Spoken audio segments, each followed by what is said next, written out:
the best way to understand what's important around life is to hang out with somebody who's in the exact same place as you, running out of time, right? Like your priorities and how you see what's important snap to attention really quick.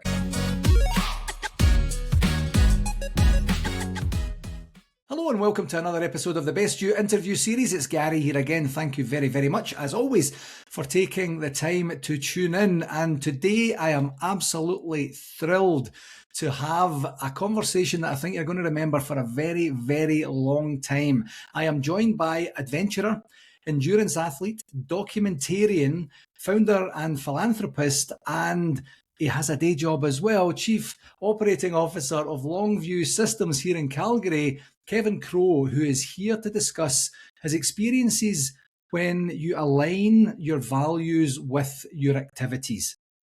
Kevin's life involves blending technology, philanthropy, and big, crazy adventures into his life and career built around growth, innovation, and taking on those big challenges. And the main reason that Kevin is here today is to talk about his journey in becoming the founder of Give a Mile, which is a registered charity in Canada and the United States. Give a Mile offers flights to connect people in palliative and critical care with their loved ones, allowing them to create moments and make memories that will live on. And they do this via donated frequent flyer miles, loyalty points, and cash from compassionate individual donors and corporate sponsors to purchase the flights.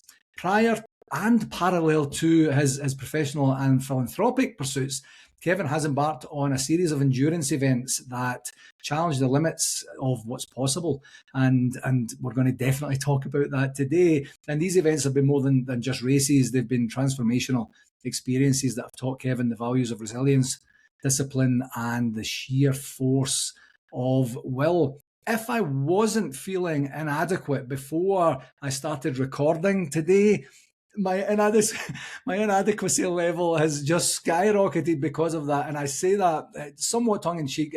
Kevin and I had an opportunity to connect prior to recording this. And it was one of those connections where I'm thinking we should have been recording this one as well. There was just so much great stuff, which was the inspiration for the chat here. Kevin and I got to know each other through a mutual friend, Dave Bourgeois, who I met Dave at the end of 2025, and he said, I've got a guy you should really have on your podcast. And I do meet a lot of people that say that, I have to say. And I was kind of like, go on. And he told me a little bit about Kevin, and I thought, actually, I 100% agree. I think we really need to make this happen. So I'm absolutely thrilled to have you on the show, Kevin. Thanks a million for joining me. Oh, it's great to be here, Gary. Thanks for having me. I'm absolutely delighted. So, as I mentioned, the Give a Mile, that was actually the inspiration for the conversation with Dave and I to start this journey together. I know the story, and I know some of the story, but give us an opportunity to understand the journey up to and including the moment where you saw the need for a charitable organization like this. Yeah, thanks for the incredible introduction. What Give a Mile does is we provide flights for people to fly to be with their dying loved one. And for all intents and purposes, this is a last visit, a last chance to say goodbye. And I founded Give a Mile because I lost an incredible friend to brain cancer. And I was with him for that journey for the last year of his life. And, we were at that time kind of in our mid-30s. We both had young boys, recently married. Our careers were starting to take off and have strong professional success. And unfortunately, he got diagnosed with brain cancer. And in that last year of his life, he said, hey, Kev, I need somebody to be here with me. Because I got to obviously put a certain face on for my wife and my son and my mom and my brothers. And I just want somebody that I can be transparent with. And to be honest with you, it scared the hell out of me. I was going to say no, and I didn't really want to do that, but I'm so glad I said yes, because the best way to understand what's important around life is to hang out with somebody who's in the exact same place as you, running out of time, right? Like your priorities and how you see what's important snap to attention really quick. And Ryan was this incredible guy. And the older I get and the more I live, the more wisdom and courage and strength I see from what happened in that last year of life. And, I'll just share a couple of stories of wisdom and talk about how that inspired Give a Mile, right? I'd visit him a couple times a week, and he ended up in hospice here in Rosedale and Calgary, and they did an incredible job of taking care of him.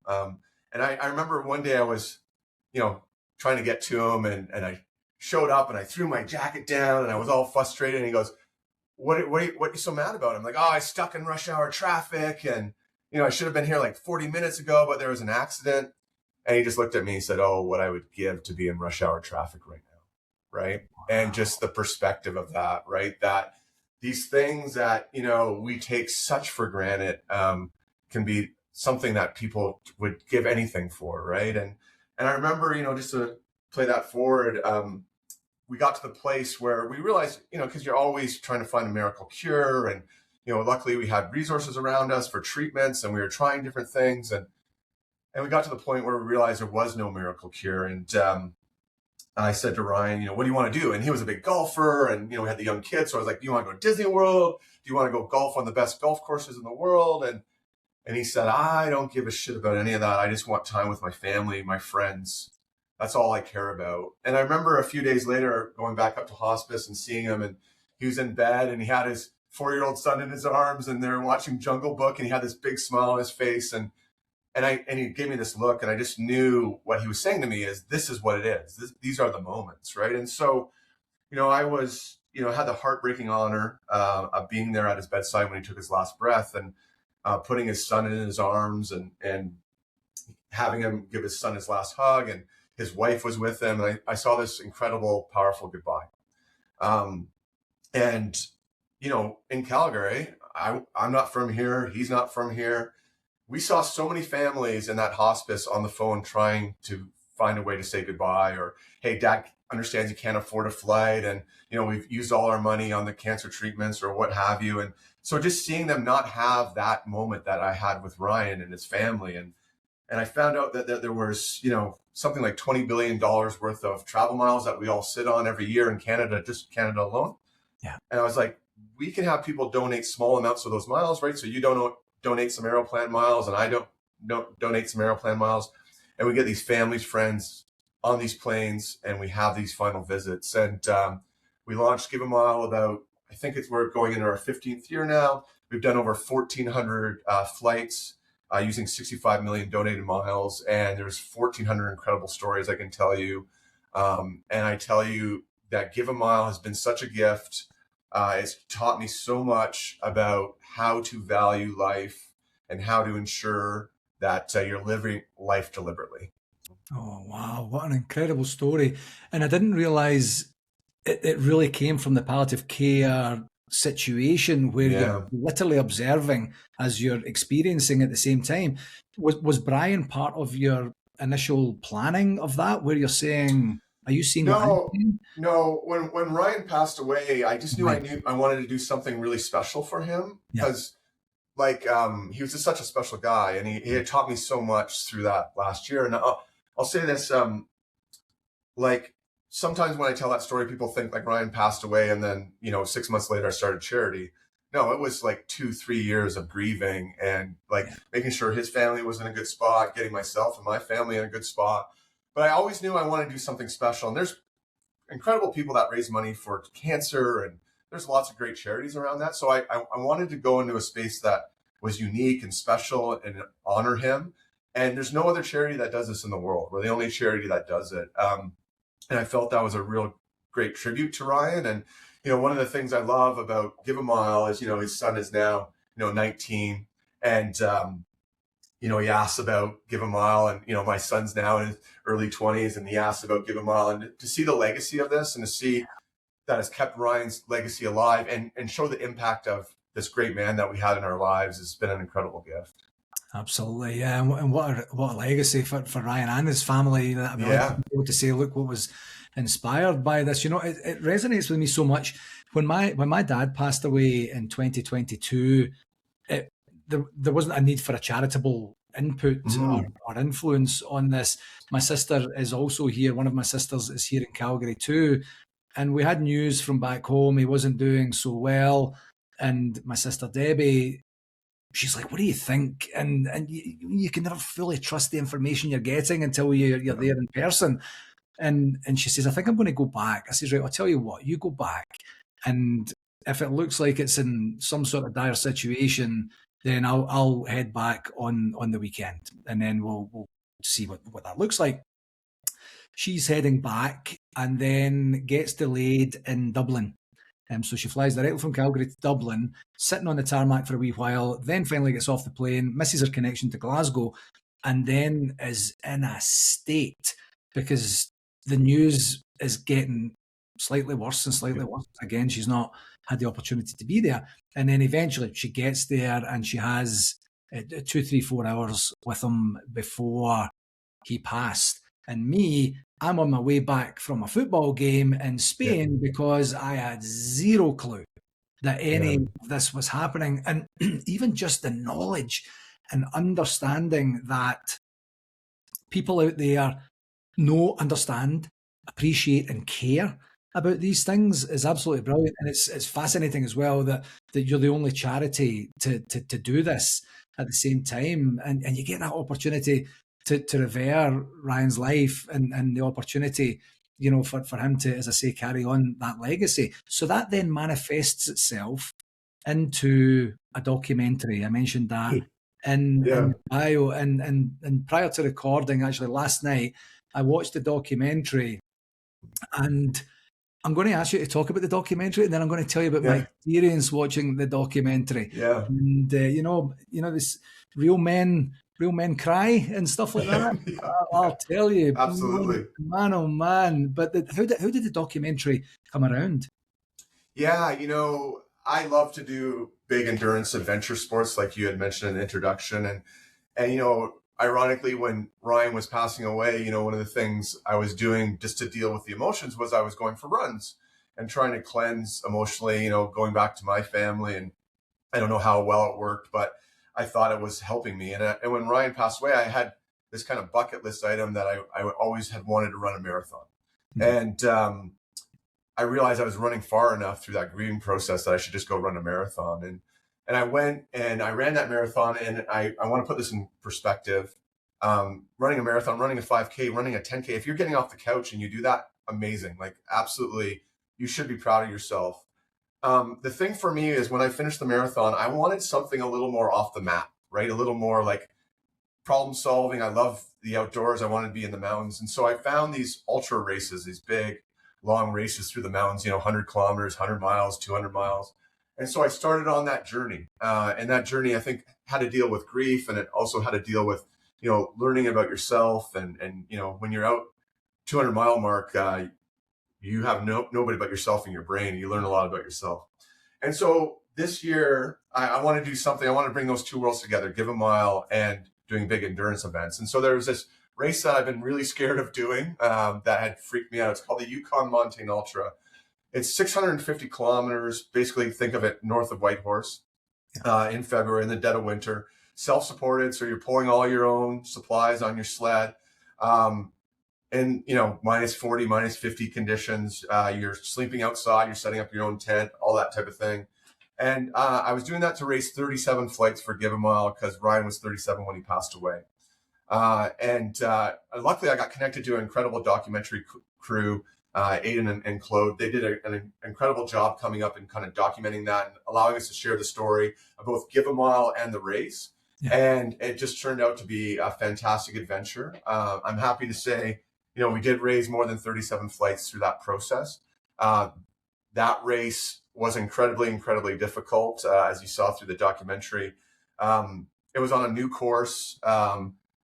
The coldest conditions consistently, like they've had colder days, but never stayed that cold that long. Yeah. And it absolutely pushed me to the breaking point. And I learned so much about myself. And I'm so glad I did it. And I encourage people to watch the documentary because it's, to me, what I really hope you get from it is an inspiration, right? That was something that scared me, that I was probably delaying and putting off, which when you work with the dying is, the number one reminder is you never are guaranteed tomorrow or next year. So if there's things you want to do, get them done. And I'm so glad I went up there and challenged myself on that course. Yeah, I would absolutely. It was riveting from minute one, and we were chatting just prior to Yeah. recording. I was interested in the nuances of how it was set up, how it was structured, and then I started to get a wee bit more inquisitive to say these these producers Yeah. and filmmakers are with you at the same time, and they've got some of these incredibly unique, and it's obviously beautiful scenery that you Yes. Yeah. see Yeah. everywhere you are. And of course, I'm learning at the same time, as you would do with every documentary. I had a vision in my head. This shows you how learned I am about said races. Is you'll do it during the daylight, and Yeah. then Yeah. in the evening you'll be super. I was going to say super chill, but then you Yeah. literally Yeah. Yeah. Yeah. Yeah. super relaxed, and you'll get absolutely refreshed, get yourself freshened up, and then a wee bit Yeah. of physio here and there, and then you'll get back out. You were sleeping 2, 3, maybe 4 hours per night, and then you Yeah. were right back at it again. Yeah, and I mean, you have basically 22 hours of darkness up there at that time of year too, right? And so, yeah, you were self-supported, right? So whenever you stopped, you'd have, I'd set up my tent. Oh, I was in a bivy bag. I set up my bivy bag, and I, get out of my wet clothes that I'd been kind of dragging my sled in, and get into my dry clothes and hunker in my sleeping bag for a couple hours of sleep. And there's no kind of end of the day. It's end of the race, right? You're just trying to get to the finish line. So Yeah. every day you're trying to manage yourself, and all the days kind of blend together, and you have to kind of understand how far to travel, when decide to bunker down, when to decide you're going to cook meals and melt water and all that good kind of stuff. And that's what was really appealing, was just it is an expedition that has an ultra distance to it, right? Mm-hmm. And it's very much like, the easiest way I could think of it was like, it's an Arctic expedition where you need to do at least 60 to 70 kilometers a day pulling your own gear. And people ask me like, well, what was the hardest part of that? And to me, the hardest part of it was, it's always a mental part of these big races, but you were so alone, because there's very few people. We talk a little bit about what happened in the race, but by day 2 there was only 7 of us left on the race, going forward, because of the conditions were so tough. And so you're totally by yourself. There's no man-made anything, like no power poles, or you don't even see planes. And so this concept of, if I do something wrong and I screw up, I am on my own, and it potentially could lead to death, because rescues are going to take 12, 24, 36 hours to get to you. It's not like you press your SOS button and they're there a couple hours later. So the risk and just relying on yourself and being in your own head for that long was the biggest challenge that I've had of any of those races. Yeah, and such new experiences within it as well, in terms of the conditions and your reactions of the body, and there was some dialogue about how and when and what to eat during various particular parts, because you one of the real things that really triggered me was something that nourishes you at a certain time of the day will not nourish you the same way at another time of the day. So there's a lot of science to it. Some of it learned literally in and of the moment, and others maybe a wee bit more pre-thought. Yeah, absolutely. There's a lot of like, you got to have a lot of initiative or ad-libbing out there, right? To your point, like, there was times I'd reach into food and it would just be so frozen solid that I couldn't use it. And even when I thawed it out, it was useless. It didn't taste fine, or you couldn't really chew it. And there's also like flavor fatigue, right? So you'd get on something like, in the documentary, you'll see me drinking Dr. Pepper, and Dr. Pepper was a power source for a while. But then after a while, you get like the flavor fatigue of it, and it's just like your body doesn't want it anymore. And so just lots of things. And when you're in that cold, the littlest thing becomes a big deal, like trying to do a zipper up, right? And if you can't get your zipper up, like, hey, I'm going to freeze to death, I could die here. But also like, hey, I got to take my gloves off because my zipper's not coming together. Now I'm touching metal. Now I'm ripping the skin off my fingers, right? So all these little things became these big, gigantic kind of endeavors. And you just had to keep mentally strong. Otherwise, you could get in these panic states, and it could just go south very quick, Absolutely. And in terms of, do you watch the documentary back now and again? Yeah, I've watched it a few times. We had a showing here with the documentary guys for people that had supported and made that film possible. And so that was incredible. I watched it with my mom, which was an awesome experience, right? Just for her to see it. And it's interesting to watch because it puts me right back there and the intensity of the moment, and kind of gets me fired up to do more of these adventures for sure. Because I think the documentary did an awesome job of, just to your point, capturing the beauty of the North, and I think the intensity of that race. And I really I'm humbled by how well they told the Give a Mile story, right? Of what we were trying to make happen there, and you can hear from flight recipients in the documentary, and just to be able to pull those two worlds together, it was an incredible gift. Yeah, absolutely, 100%. So taking it over to your career, I mentioned that you do actually have a day job that helps support your activities and such like that. Yeah. The fascinating part of your career is that you've been at Longview, one of the OGs, as all the trendy people would say. Yeah. Now, and aligning your values with your activities. Has that been part of your journey with Longview? And explain to the viewers and listeners how long you've been there and what your work is.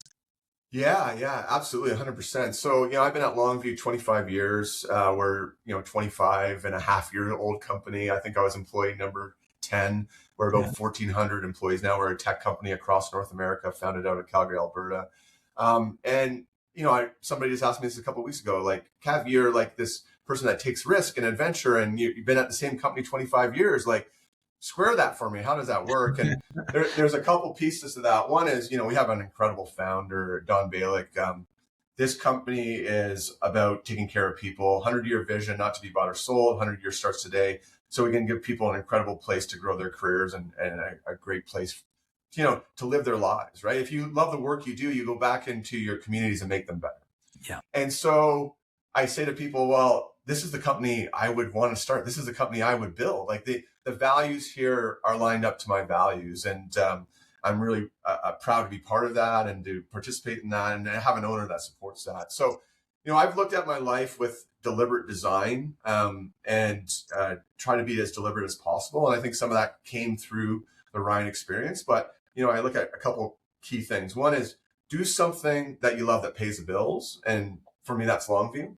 Yeah. Do something, if you're in the spot and you're able to, do something that gives back to the world. And that's Give a Mile for me. And then, do something that you're passionate about that keeps you in shape. And that's the Big Adventures. And to me, the last one is community and family. Have an amazing community, family and friends around you that allow you to do that and support you in doing that. And so that's been my deliberate intention of designing this. And Longview is 100% lined up to that. And it's been a wonderful journey and adventure across 25 years. Amazing, and I love the fact that you use the word intention there, because some intention people will, or some experiences people will describe as intention is after the fact, when they're like, that's why I did it. And it could be, revisionist history of saying, I really didn't know why I was doing it at the time, but now I understand a little bit more. It sounds like most of yours was proactive to say, this is how I want to divide my time. This is what the impact I want to create and help to sustain in and of the community and the family and wider. And there are certain things I have to do to be able to, certain things I must do, or I should do to supplement that in terms of your health, in terms of your income and such. Yeah, absolutely. And I do think, to me, sometimes people will say, oh, you're talking to people that are dying. It must be so depressing. And I'm like, actually, it's the opposite for me. It's very encouraging and energizing in the sense of that I'm reminded that life is short and you only have so much time. And so, some design principles, design with the end in mind or the end part. And so you think about, hey, write my obituary, write what I want it to be at the end. Yeah. And to me, that was an exercise I did, especially in Ryan's situation. Like, how do I want to see this at the end? And if that's the end, then I need to build these things into my life and be deliberate about them. And I do think, for us that have been around death or experienced it, it almost feels like you get unplugged from the matrix, right? Because it's very easy to go through life almost like a zombie or sleepwalking through it. And, oh, next year I'll do that next year, or I'll do that when I retire, or I'll do that when, life is perfect and it's all lined up. And I'm reminded almost on a daily basis that that's not how it works. And so, to understand what I want it to look like at the end, and then to work backwards and be deliberate about it, has absolutely been a practice. Now, I'm always pivoting that. I'm always reflecting on that. I really strongly believe in journaling. I have 5-year vision that I always rewrite and tweak. But to me, I think it's very important to be deliberate in those things, because time is the most precious thing and it goes by very, very quickly, Yeah, definitely. I did a social media post. I believe it was maybe at the end of 2025. I can't remember exactly what it was, but I was talking Yeah. about enemies. And Yeah. and part of it is a little bit of a hook to have folks a wee bit interested to maybe watch on Yeah. the video. But I was really clear about the fact of saying my greatest enemy, sounds like we're kindred spirits in this respect, is time. I hate wasting time on Yeah. anything. And that doesn't mean that I don't sit on the couch with a beer Yeah. and gouge Yeah. on a couple of shows or anything like that. But that's an intention of mine to say, this is how I'm going to spend my time. I'm going to sit with my love and we're going to hold hands and we're going to watch something. We're going to talk about it Yeah. afterwards, or my son, or whatever that looks like. And when I see or feel or anticipate that time is going to be wasted, and I don't mean arrogantly wasted on something Yeah. that I don't care about, but Yeah. like if I see it just being wasted, I'm kind of like, we don't have that. I don't have that. At the Yeah. end of the day, this thing we are spending time on, this is going to be so inconsequential come Yeah. the time when we get to Ryan's stage of life, for example, or something Yeah. like that, where I'm not going to look back and say, I'm glad I stuck in and didn't speak to that person for an extra 3 days, or I'm glad Yeah. I dug in and delayed that project for Yeah. an Yeah. extra couple of days. And it Yeah. becomes so freeing and clearing. And I think, again, similar to you, and I'm a journaler. So when I start to look at the patterns, when I start to look at the entries and see and feel, it just creates that self-fulfilling intention on a daily basis to say, I'm a wee bit incongruent today with my values. Yeah, and the one thing I would stress with time, right, to your like people like what's wasting time and what's not wasting time, and I give you a couple insights to that. Like I remember one day I called Ryan, and this was he I think wasn't in hospice yet, but his health was deteriorating. He was at home, he couldn't work anymore, and he said, "Well, what are you up to?" And I'm like, "Oh, I'm taping my son's hockey stick, right?" And he's like, "Oh, just a reminder, I'm never going to see my son play hockey. So get to every practice, get to every game that you can." Oh, And I was like, yeah. And so to me, being present in those moments was a really valuable gift he gave to me, right? Yeah. Like just like going to my son's practice and being there, not being on my phone, not being worrying about work or distracting. It's like, no, I want to be present here. This is a beautiful gift. This is a beautiful moment, right? And, I said my son's older. I was just talking to somebody this morning because, Christmas had just happened and they're talking about their kids and the age. I said, that Christmas magic, just be present for it. Like it's a gift. It's going to run out, right? And so to me, life is built on all these little things and these little moments. And, one of the most important things we need to do is we need to be present for them and we need to appreciate them. And how much more precious is that hockey practice when you know that you're only going to see maybe 10 more or 5 more, right? And so to me, that's one of the kind of, once again, a design principle that Ryan gave to me, because I remember one day, because there's a beautiful deck at Rosedale Hospice, he's out there having an ice cream cone in the sun, and he was going on about how great the ice cream cone was, and I was like, hey, like settle down, right? Like, because best ice cream cone, this is amazing, and settle down. He goes, it's probably the last ice cream cone I'm ever going to have, right? And all of a sudden you're like, oh, how amazing is ice cream? How special is that ice cream when you're like, this is the last bowl of ice cream I get, versus I will be able to eat ice cream for infinity. And so to me, it is very important to be present and deliberate with time. Use it how you see fit, right? Everyone's got different values. You don't have to go run in the mountains or do your thing. But, it will, at some point, you won't have any more of it. So use it deliberately for sure. Oh, I couldn't agree more. And it's being present is so key. Even, you and I had discussed prior to recording, the presence that you have, even when you're out on your own for yourself, it's like 10, 12, 14-hour runs and you're completely isolated. You're with your thoughts, you're consuming some content, whatever you're doing to occupy your time and such. But just that knowledge, very rarely, I'm a 5 and 10K runner, and very, very rarely do I get to the end of a run and not remember acutely what happened at each part of the run. Yeah. I could go on a 50-kilometer drive and get to the end and I don't remember a thing that happened. Yeah, and it's just so incredible. So that presence in and of yourself, and I resonate so much with what Ryan said and what you carried on as well, because whenever I used to go to when my son's 16 now, and when he was doing swimming or flag football or my football, soccer or anything like that, I was always there, and there's a bunch of parents there as well. And I was never really the guy that's in amongst all the Yeah. parents, because I don't really care about anyone else's kids. I just want to see Leo, not in a Yeah. negative way, but Yeah. I was, but the amount of people that would be watching in inverted commas their kids with their Yeah. head stuck in their phone. Some people would take a book and they would just Yeah. sit and read the book to pass the time. And my biggest fear would be that something would happen and Leo would turn Yeah. around and he would wave, and I Yeah. wouldn't be waving, and that was Yeah. never happening. And to my knowledge, it never ever happened. And just that, and I'll tell you, actually, just to manifest that story, talking about writing your obituary, I did a similar exercise in 2025 where I thought, if my best friend, my closest family member, my son, whomever was going to go up and say some words, what would I want them to say? And I wrote it out, and I offered it to say, look, does anybody want to read this? And in my circle were like, no, we don't want to read that right now, and which is fair enough. But I did another exercise where I went to actually just 3 people. I went to 4, but the 4th person didn't do it. And I went to 3 people and said, tell me the top 5 things that you love about me.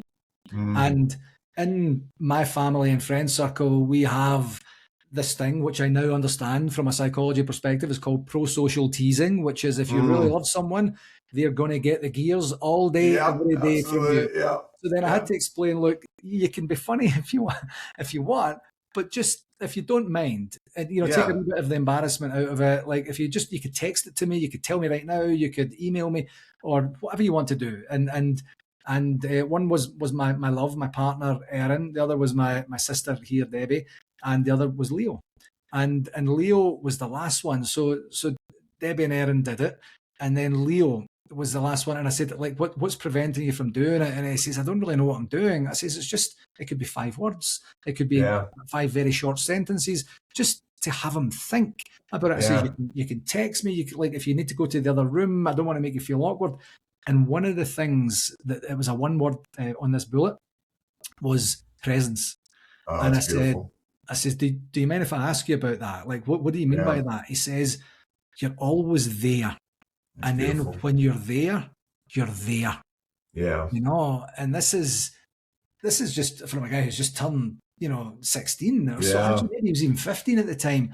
And so at that point, I'm like, oh, my allergies are coming. Yeah, for sure. But just to have him feel that reflective moment and then explain it in a way, and for me to be so grateful, slightly relieved, honestly, Kevin. Yes, absolutely. That what I was doing was worked, was impactful, was noticed as well. It was such a powerful experience. I would recommend anyone to do a similar exercise like that, to give everyone that opportunity.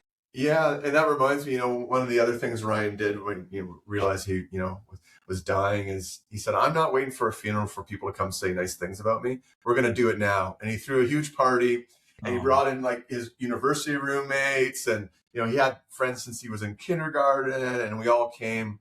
And it was an incredible night. And it was a night of people saying what needed to be said.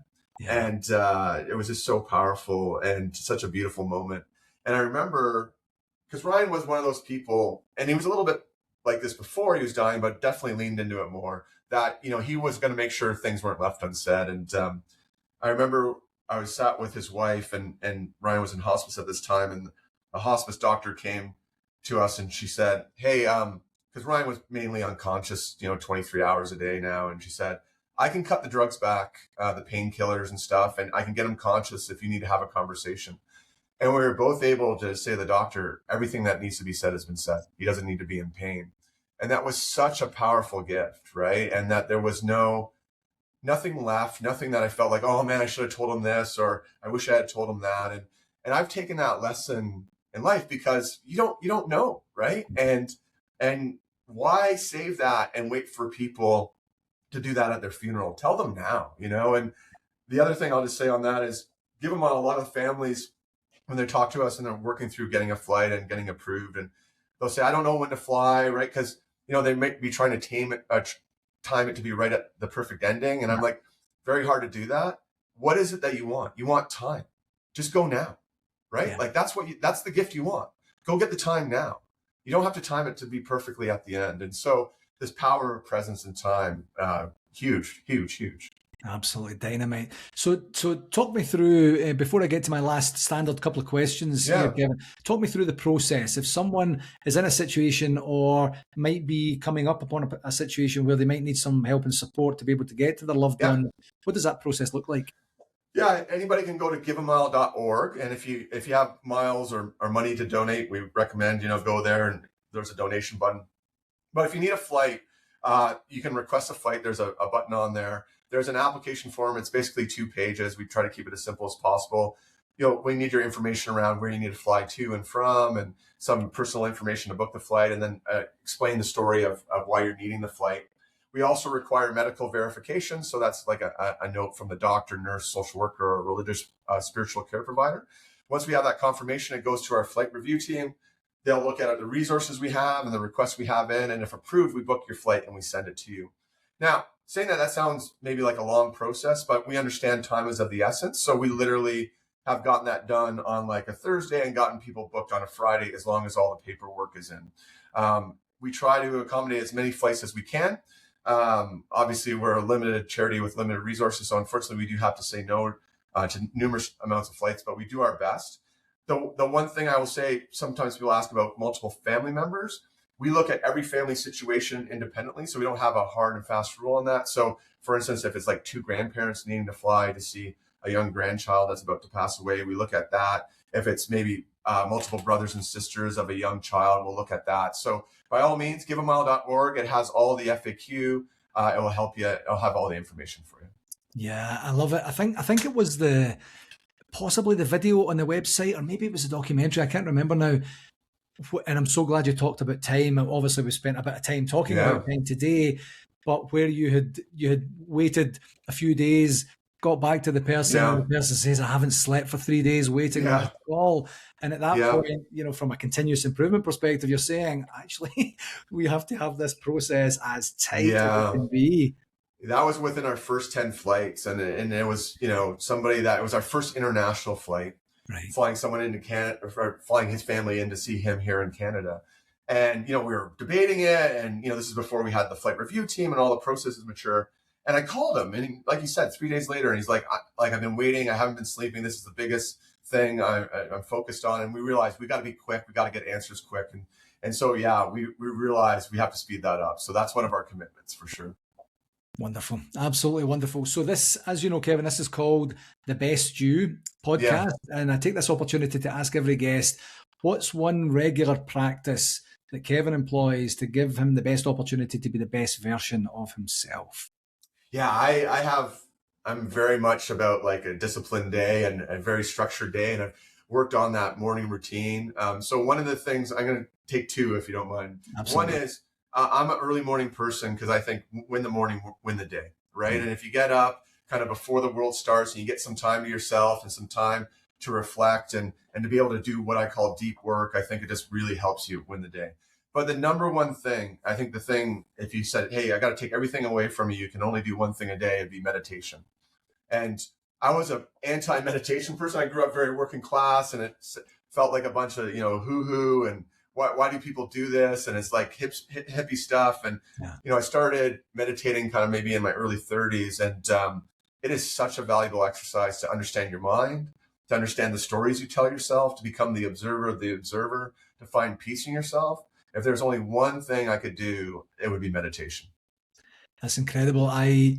I've dabbled with meditation. I've over the last 3 years, I've done it more than I haven't done it, but I don't have that regular practice yet. So maybe you and I chat a wee bit later on and figure out how I can actually build that in with the other things that are going on, because I feel it's one of the few things I do that I feel the immediate benefit from as well. And then it's almost like it trickles, other benefits trickle as the day goes as well. It's like the small releases of benefit, Yeah, 100%. I remember when I was getting into meditation, I asked somebody, I said, "Oh, what do you get from meditation?" And, it was a very wise person, and they kind of scratched their chin and said, "I'm not too sure, but I can tell you what I don't have: anxiety, worry," right? And I was like, "Oh, okay." Right. Yeah. And so the fact that you can kind of become this observer of this, and I at least 10 minutes a day, every day. And to me, it's a practice like, you're not going to see it in day 3. And some days are going to be harder than others, but I do really feel that the overall benefits of that are incredible. Yeah, agreed. Absolutely agreed. Kevin, where can people find out more about you, more about Give a Mile? Yeah, for sure. So like I said, go to giveamile.org and you'll find all our information there, and you can email us if you need flights. You can also, if you can donate cash, Air Canada, United Miles, we're a registered charity. For any cash donations, we'll give you a tax receipt. We're both a charity in the US and Canada. And then if you're looking for me, look me up on LinkedIn, Kevin Crowe, Crowe. I try to post a couple times a week on LinkedIn. Would love to hear from you. Comment on our posts, and we'll connect there for sure. Tremendous. Kevin, this has been everything that I thought it was going to be and more. You are a genuine, literal gift to humanity. Thank you very much for everything you're doing. Thank you very, very much for coming on the show today. Thank you so much for having me.